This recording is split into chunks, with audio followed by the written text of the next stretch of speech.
سوال تحریری شکل میں آئے ہیں، ایسے ڈائریکٹ پوچھیں گے؟ پرچی ورچی دیتے تو لوگ لکھ کے دیتے تھے نا پہلے سے، کچھ اعلان تو کیا نہیں آپ نے؟ ہے بھائی کسی کے پاس سوال ہے کوئی؟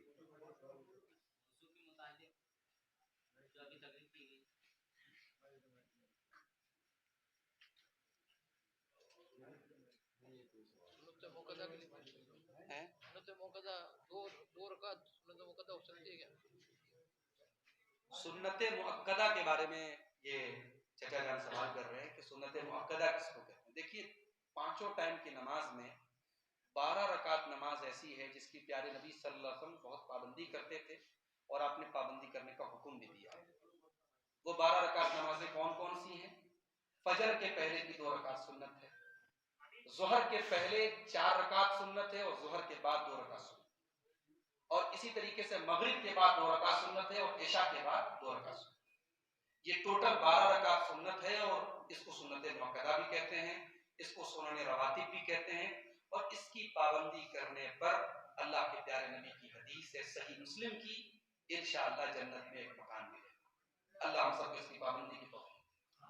تو یہ جو سنت مؤکدہ ہے یہ 2 رکعت کر کے ہی پڑھی جائے گی، جو اللہ کے رسول کی حدیث ہے کہ صلاۃ اللیل والنہار مثنی مثنی، رات اور دن کی جتنی نفل نمازیں ہیں وہ 2 رکعت کر کے پڑھی جائیں۔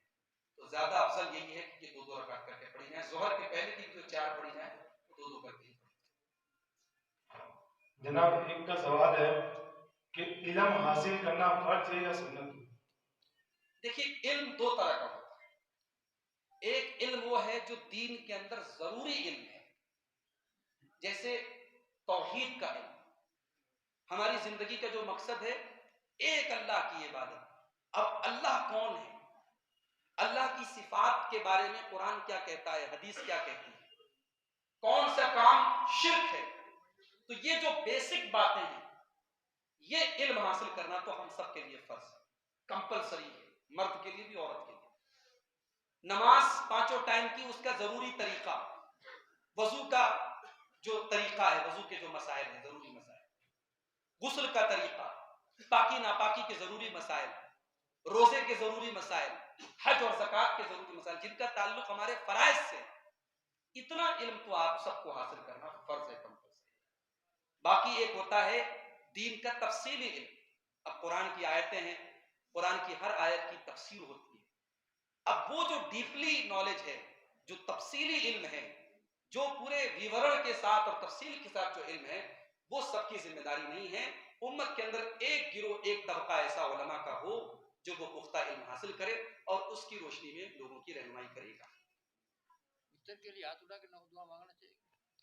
السلام علیکم جناب، میرا ایک سوال ہے کہ جو گھر میں بچہ جنم لیتا ہے تو اس ٹائم کیا ہے، ایک کان میں اذان اور ایک کان میں اقامت دی جاتی ہے، جی تو یہ کان میں واجب ہوتا ہے؟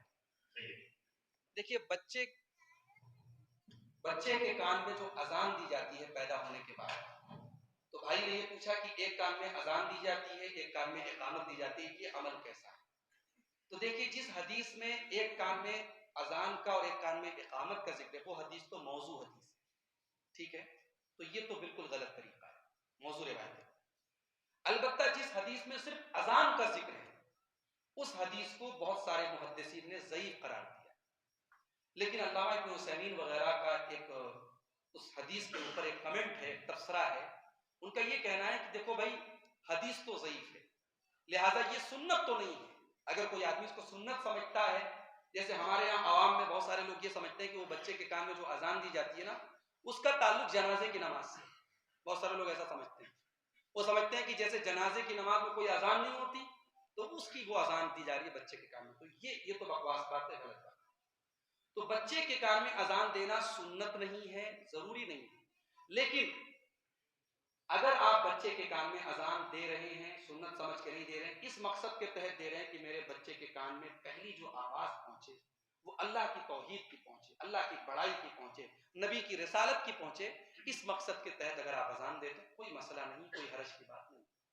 اور اگر آپ نہیں دیتے ہیں اذان تو بھی انشاءاللہ بچے کے ایمان اور اسلام میں کوئی کمی نہیں ہے۔ انہوں نے سوال کیا ہمارے چچا جان نے کہ وتر کی نماز میں دعائے قنوت میں ہاتھ اٹھانا چاہیے یا نہیں چاہیے؟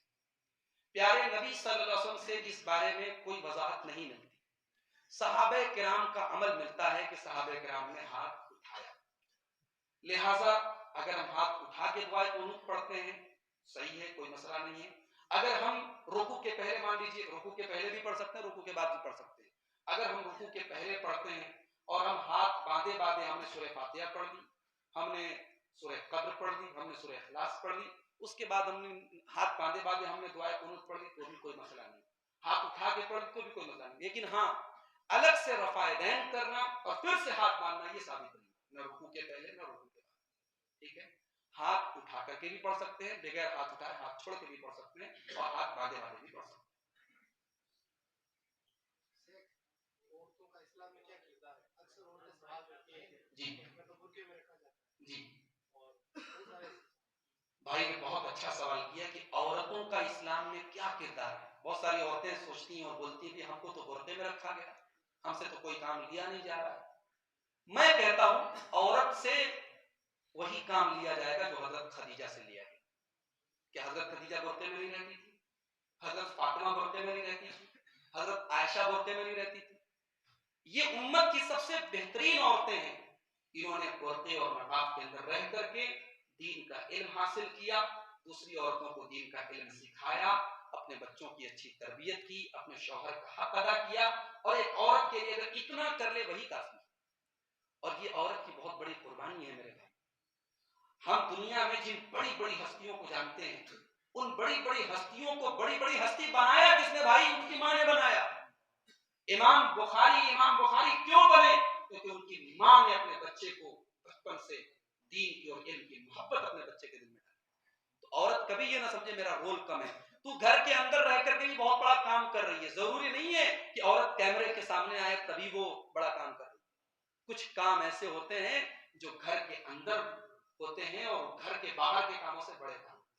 ہاں، اگر کبھی ضرورت پڑ جائے، عورت بیوہ ہو گئی، گھر میں کوئی کمانے والا نہیں ہے، وہ پردے میں رہ کر کے نوکری بھی کر سکتی ہے، وہ کسی اسکول میں مدرسے میں پڑھا بھی سکتی ہے، وہ جائز حد میں رہ کر کے کام بھی کر سکتی ہے، مگر یہ اس کی ڈیوٹی نہیں ہے.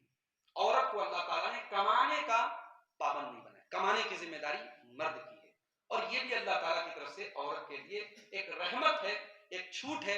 اللہ نے اس کو کمانے کے جھمیلے سے آزاد رکھا. اس کے پاس آلریڈی اتنی ذمہ داری ہے، وہ بیچاری گھر دیکھ رہی ہے، بیوی شوہر کو دیکھ رہی ہے، بچوں کو دیکھ رہی ہے، تو اللہ نے اسے کمانے کی ذمہ داری نہیں. آج ہمارے مسلم کمیونٹی میں سب سے زیادہ طلاق شدہ عورتیں بیوائیں ہیں. جی اور اکثر ٹھیک ہے ان کے گھر پہ راشن پہنچایا جا رہا ہے، جی لیکن ان کی جسمانی ضرورت نکاح کرنے سے ہوتی ہے. جی آج کے نوجوان کا تو ان سے نکاح کر رہے ہیں. اس مسئلے پر تھوڑا وضاحت کریے کہ دوسری نکاح کیا ہے. بڑی اہم بات انہوں نے پوچھی ہے ہمارے ہارون بھائی نے کہ بہت ساری عورتیں سماج میں طلاق شدہ ہیں، بیوہ ہیں. ہم کیا کرتے ہیں؟ ان کی مدد کر دیتے ہیں، ان کے گھر میں اناج پہنچا دیتے ہیں. لیکن ظاہر ہے کہ اناج سے اور ان کی مدد سے ان کی فائنینشیل جو ضرورت ہے، جو ان کی آرتھک آوشیکتا ہے، وہ تو پوری ہو رہی ہے. لیکن ایک عورت کے اندر جیسے ایک مرد کے اندر اس کو ضرورت ہے ایک پارٹنر کی، ایسے عورت کو بھی ضرورت ہے. ہمارے سماج میں بیوہ کی شادی کا جو ریشیو ہے وہ بہت کم ہے. اس کی وجہ یہ ہے بھائی جو آدمی کنوارا ہے وہ چاہتا ہے مجھے کنواری لڑکی ملے، کوئی طلاق شدہ سے شادی کرنا نہیں چاہتا. اور ایک سے زیادہ شادی کو گناہ سمجھا جاتا ہے. زنا کو اتنا بڑا گناہ نہیں سمجھا جاتا جتنا ایک سے زیادہ شادی کو گناہ سمجھا جاتا ہے. گھر میں بیویوں کے سامنے اگر شوہر صرف دوسری شادی کا نام لے لے تو اس دن کھانے میں مسالہ بڑھ جاتا ہے، نمک بڑھ جاتا ہے. تو یہ کیوں ہے؟ اگر شوہر کو اللہ نے نوازا ہے اور وہ کسی بیوہ اور کسی مطلقہ کو سہارا دے سکتا ہے، تو سہارا میرے بھائیوں ایک بیوہ کے لیے صرف اناج کا راشن پہنچانا نہیں ہے، اس کو ایک عزت دار عورت کی زندگی دینا. اور اللہ کی قسم اگر سماج میں مطلقہ اور بیوہ عورتیں غلط کام کر رہی ہیں تو ہم سب کہیں نہ کہیں اس کے ذمہ دار مانے جائیں. ہمیں اور آپ کو اس چیز پر غور کرنے کی ضرورت ہے. اور اپنے ان بھائیوں سے بھی میں کہوں گا جو غیر شادی شدہ، جو کنوارے ہیں، کہ صاحب اگر کوئی دیندار لڑکی ہے اور مطلقہ ہے یا بیوہ ہے، آپ اس سے بھی نکاح کیجیے. ہمارے نبی صلی اللہ علیہ وسلم نے جو 9 شادیاں ایک ساتھ آپ کی جو 9 بیویاں تھیں، اس 9 میں سے صرف ایک بیوی آپ کی کنواری تھی، حضرت عائشہ. باقی سب یا تو طلاق شدہ تھی یا بیوہ. تو ہمارے نبی تو ہمارے لیے آئیڈیل ہے نا. تو 2 کام ہمیں کرنا ہے. ایک تو